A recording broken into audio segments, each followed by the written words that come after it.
रहे हैं potential energy of a dipole in an external field. इससे प्रीवियस वीडियो में हमने डिस्कस किया हुआ है potential energy of a single charge and multiple charges in external electric field. आज हम डिस्कस कर रहे हैं कि जब हम एक एक्सटर्नल इलेक्ट्रिक फील्ड में डाइपोल को प्लेस करते हैं और उसके ऊपर जो पोटेंशियल एनर्जी होगी हमें वो निकालनी है। सपोज करते हैं यहाँ पर एक्सटर्नल इलेक्ट्रिक फील्ड हमारी है यूनिफॉर्म इलेक्ट्रिक फील्ड और उसको हम डिनोट करते हैं कैपिटल ई से। ठीक है, ये हो गई हमारी यूनिफॉर्म इलेक्ट्रिक फील्ड। इसमें हमें प्लेस करना है किसको? डाइपोल को। डाइपोल हमारा क्या होता है? It is a arrangement of equal and opposite charges separated at a finite distance. तो यहाँ पर हमने कुछ इस तरीके से एक डाइपोल भी ले लिया है। अब डाइपोल हमारा क्या होता है? It is a system of equal and opposite charges. Suppose करते हैं यहाँ पर हमारा पॉजिटिव क्यू चार्ज है तो वहीं यहाँ पर हमारा इक्वल एंड ऑपोजिट कैसा होगा? Negative Q charge. ठीक है, अब यहाँ पर सपोज करते हैं इन दोनों के बीच जो डिस्टेंस है दैट इज 2a। ठीक, ये हमारे डाइपोल की लेंथ हो गई, डाइपोल लेंथ 2a। अगर हम डाइपोल मोमेंट की बात करें तो डाइपोल मोमेंट को हम डिनोट करते हैं p से। ये एक वेक्टर क्वांटिटी होती है और डाइपोल मोमेंट जो होता है हमारा वो क्या होता था? It is product of one of the charge and distance between the two charges. यानी कि अगर हम देखें तो हमारा चार्ज क्या है? q and the distance between charge हमारा क्या है? 2a। तो q 2a हमारा क्या हो गया? Dipole moment. And dipole moment की अगर डायरेक्शन की बात करें तो वो कैसा होता था? From negative charge to positive charge. तो नेगेटिव चार्ज से पॉजिटिव चार्ज की तरफ कुछ ये हमारा हो गया डायरेक्शन ऑफ डाइपोल मोमेंट। अब हमने ये देखा था हमारे फर्स्ट चैप्टर में हमने डिस्कस किया हुआ है कि जब भी हम एक्सटर्नल इलेक्ट्रिक फील्ड में एक डाइपोल को प्लेस करते हैं तो ये एक्सपीरियंस करता है टॉर्क, एक रोटेशनल फोर्स।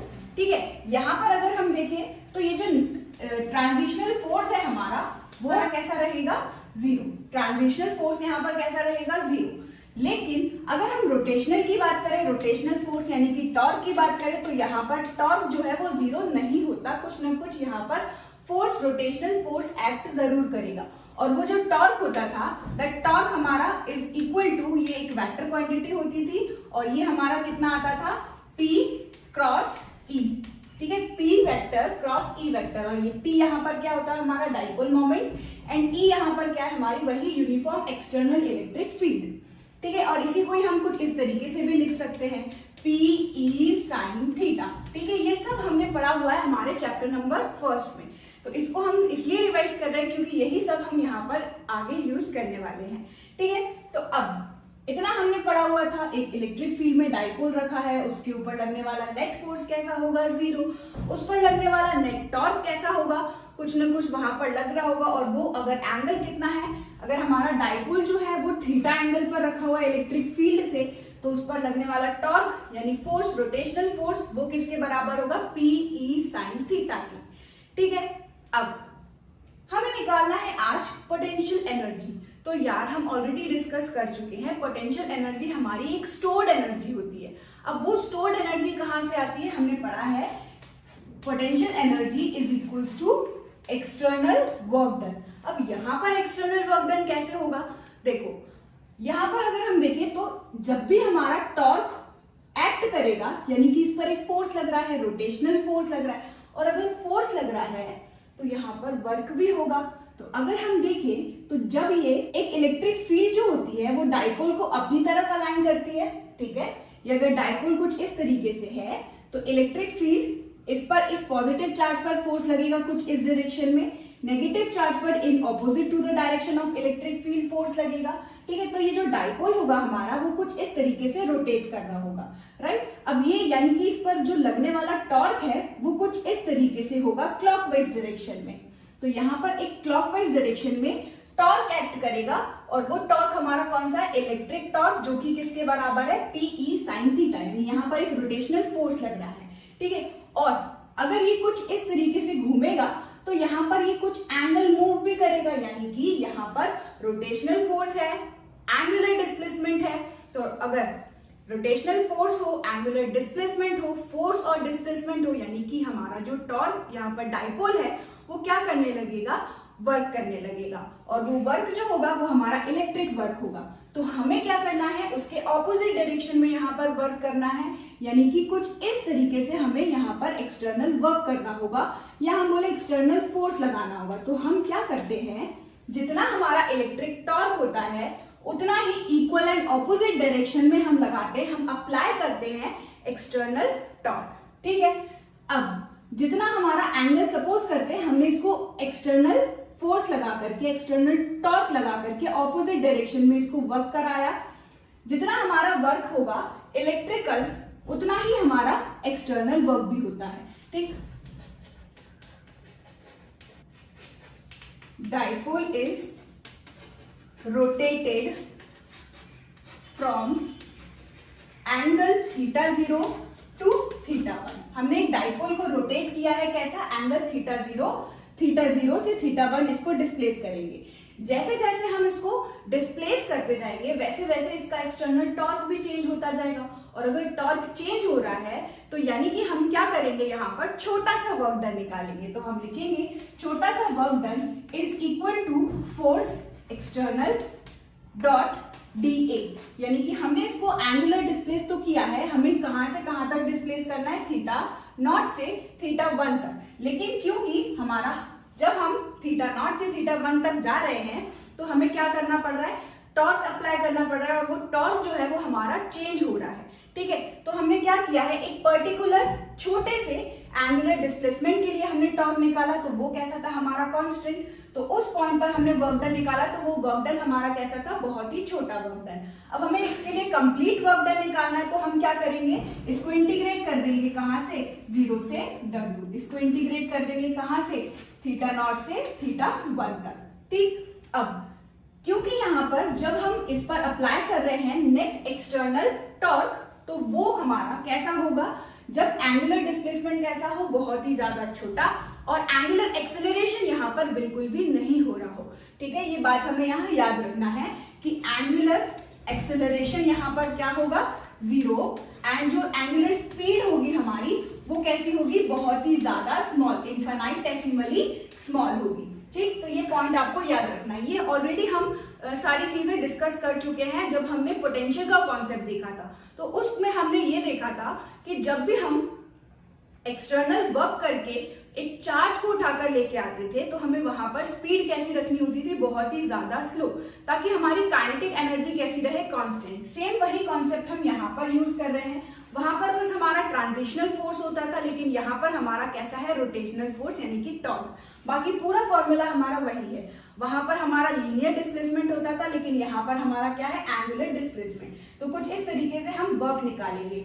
जितना वर्क हमारा वहां इलेक्ट्रिकल होता था उसके ही इक्वल एंड ऑपोजिट हमारा एक्सटर्नल वर्क होता था। सेम यहाँ पर इलेक्ट्रिकल वर्क के ऑपोजिट हमारा क्या होगा, एक्सटर्नल वर्क, क्योंकि पोटेंशियल एनर्जी हमें कैसे मिलती है, एक्सटर्नल वर्क से ही मिलती है। तो बस इसको अब आगे कंटिन्यू करते हैं। हमें पता है एक्सटर्नल टॉर्क किसके बराबर है, PE sin theta, value put करते हैं, इंटीग्रेट करेंगे dW को, तो यहाँ से मिलेगा W, that is equal to torque का फॉर्मूला अगर हम पुट करें तो हमें मिलेगा PE sin theta d theta, और अगर हम डॉट को खोले तो यहाँ पर हमें मिलेगा टॉर्क d थीटा और cos थीटा। तो अगर हम डायरेक्शन देखें तो यही डायरेक्शन हमारा किसका है, टॉर्क का, और यही डायरेक्शन हमारा क्या होगा, डिस्प्लेसमेंट का। सपोज किया था हमने इसको d थीटा इसको रोटेट किया है अगर, तो यानी कि ये जो डिस्प्लेसमेंट होगा हमारा एंगुलर डिस्प्लेसमेंट, वो भी कैसा होगा, बहुत ही ज्यादा छोटा।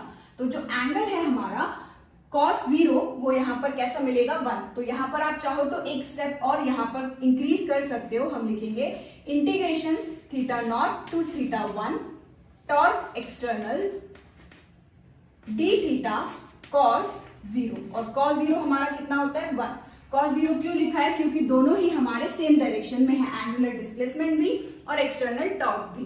ठीक है, बस अब यहाँ पर इंटीग्रेट कर देंगे θ0 से θ1, तो हमें यहाँ पर मिलने वाला है P डाइपोल मोमेंट, एक पर्टिकुलर का कांस्टेंट, पर्टिकुलर डाइपोल का डाइपोल मोमेंट कांस्टेंट, इसलिए इंटीग्रेशन के इसको बाहर निकाला।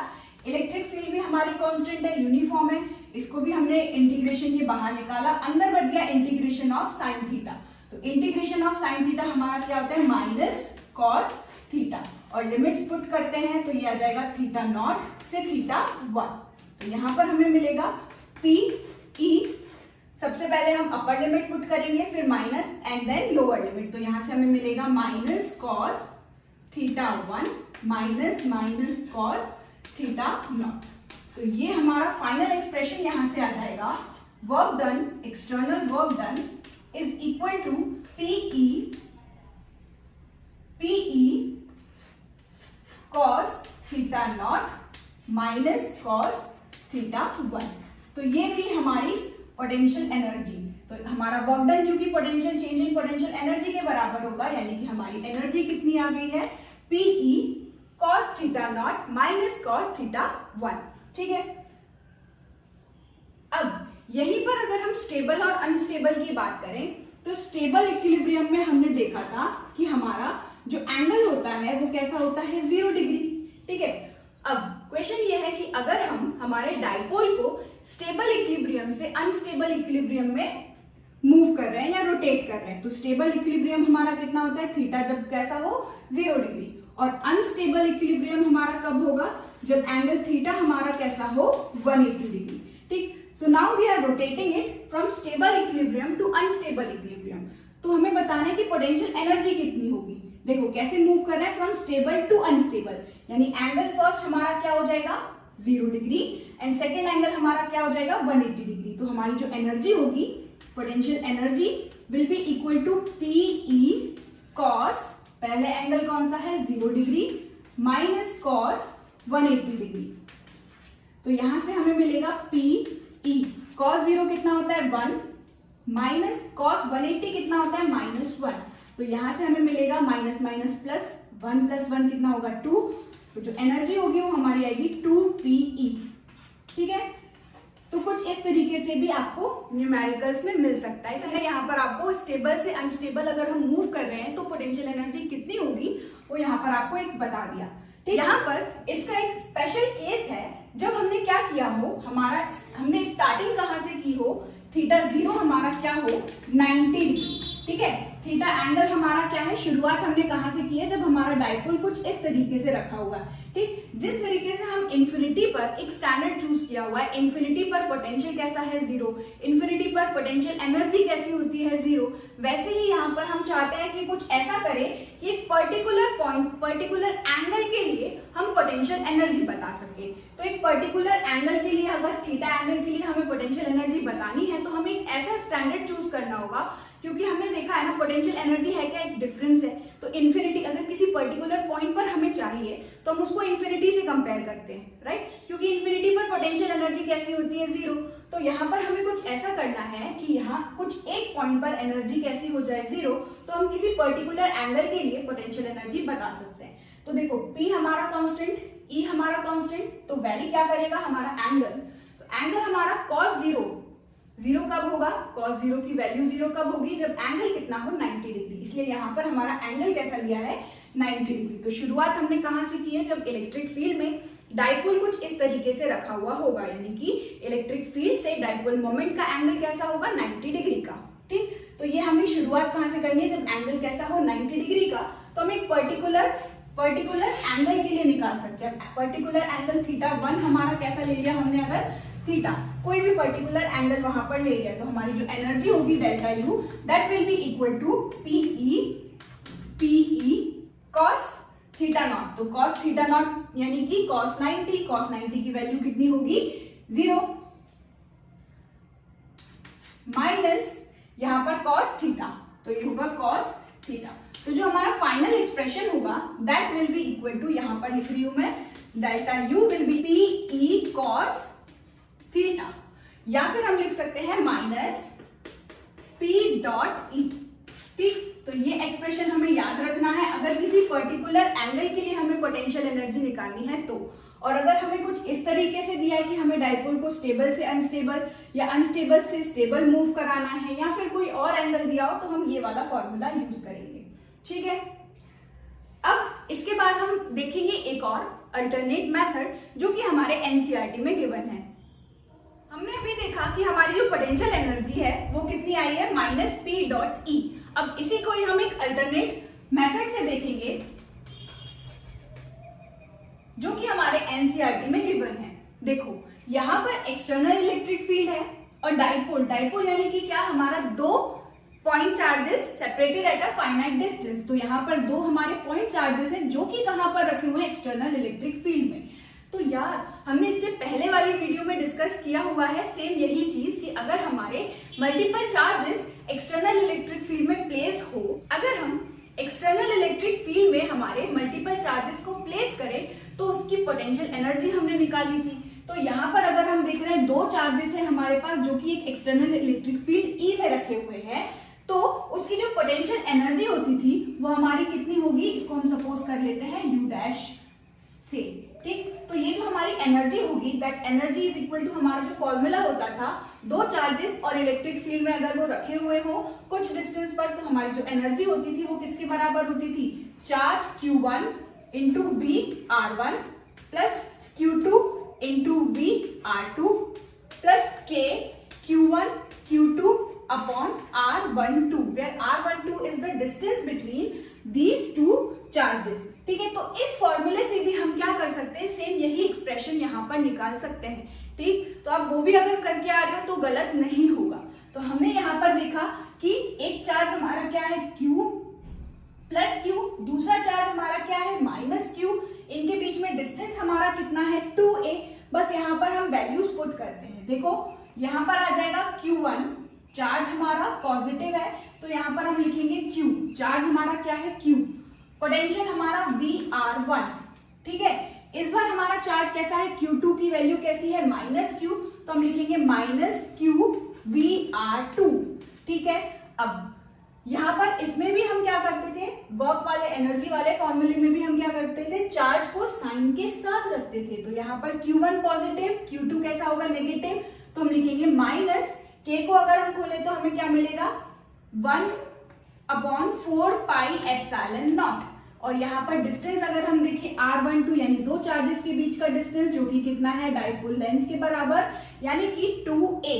तो यहाँ लिखेंगे हम 2a और ऊपर हमारा क्या चल रहा है, दोनों चार्जेस, यानी कि एक चार्ज हमारा पॉजिटिव एंड दूसरा नेगेटिव। तो नेगेटिव ऑलरेडी हम लगा चुके हैं यानी Q इंटू Q स्क्वायर। तो इस एक्सप्रेशन को यूज कर हम क्या कर सकते हैं, सेम वही एक्सप्रेशन यहाँ पर लेके आएंगे। कैसे, देखो यहाँ पर अगर हम देखें तो Q दोनों में कैसा है कॉमन, तो कॉमन निकाल लिया बाहर, यहाँ पर आया VR1 माइनस VR2, ठीक।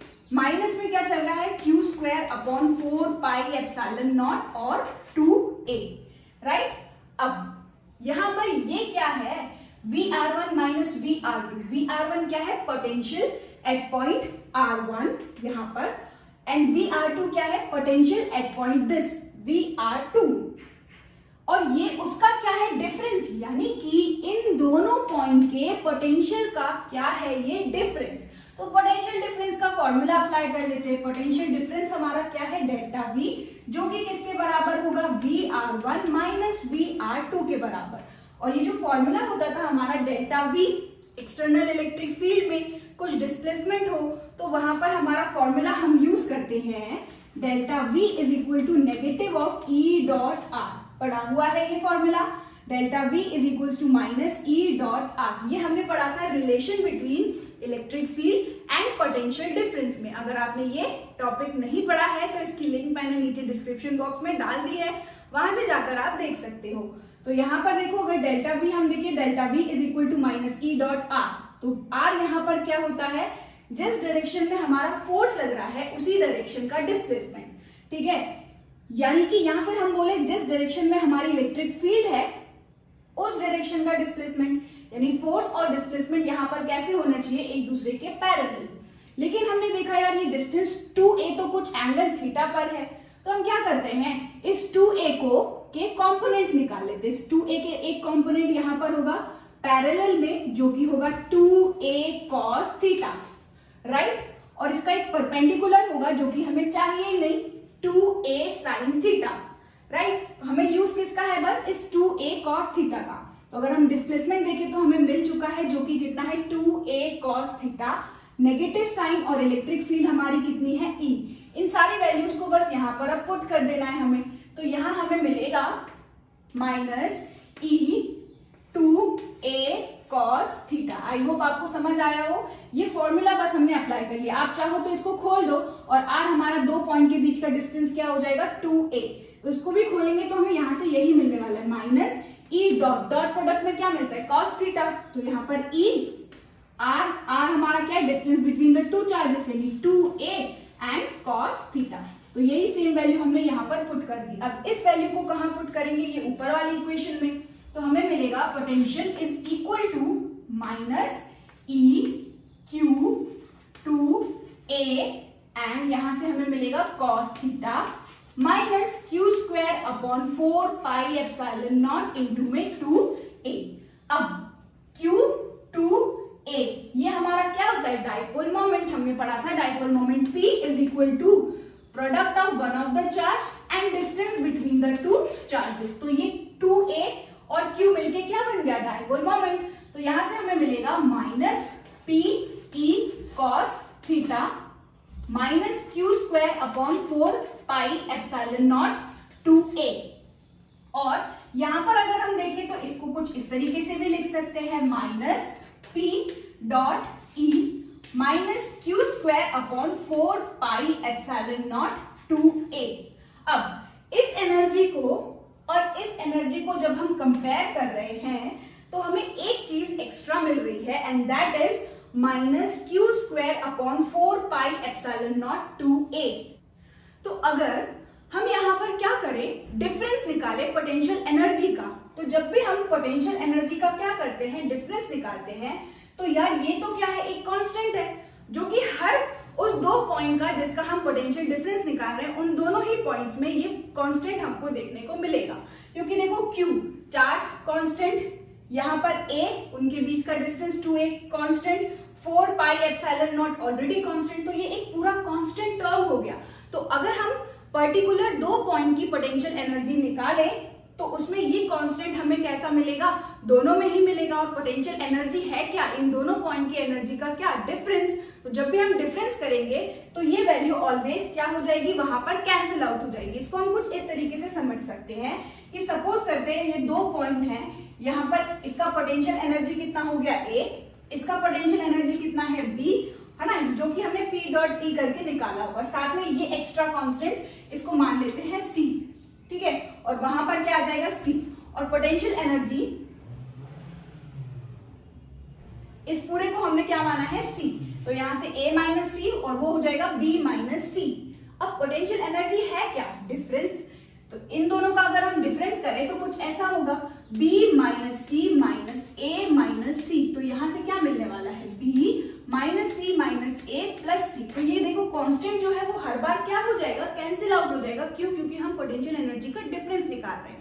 इसीलिए एनसीईआरटी में यहाँ पर लिखा हुआ है कि ये जो हमारा कांस्टेंट है वो इनसिग्निफिकेंट है। अगर हम दो पर्टिकुलर पॉइंट के लिए क्या कर रहे हैं पोटेंशियल एनर्जी निकाल रहे हैं तो वो डिफरेंस में ये कैंसिल आउट हो जाएगा हमारा कांस्टेंट, ठीक है। इसलिए हम इसको क्या करते हैं यहाँ पर इग्नोर कर रहे हैं, राइट। तो ये एक्सप्रेशन हमारा बिल्कुल इस एक्सप्रेशन की तरह हो जाएगा। और ये एनर्जी कौन सी थी एक पर्टिकुलर पॉइंट के लिए ही तो थी, राइट। तो यहाँ से आई होप आपका ये डाउट जो है वो क्लियर हो गया होगा। तो अब हमारी एनर्जी जो है ये दोनों बिल्कुल सेम हो गई। यहाँ पर बस हमें क्या करना है इस वैल्यू को निग्लेक्ट करना है, ठीक है। एनसीईआरटी में यहाँ पर एक और चीज दी हुई है कि अगर एंगल हमारा 90 डिग्री है यानी कि हमारे इस इलेक्ट्रिक फील्ड में डाइपोल कुछ ऐसा रखा हुआ है, राइट, सीधा बिल्कुल ऐसे रखा हुआ है। ये डाइपोल हमारा कुछ ऐसा है, एंगल हमारा इलेक्ट्रिक फील्ड से कितना है इसका 90 डिग्री, ठीक है।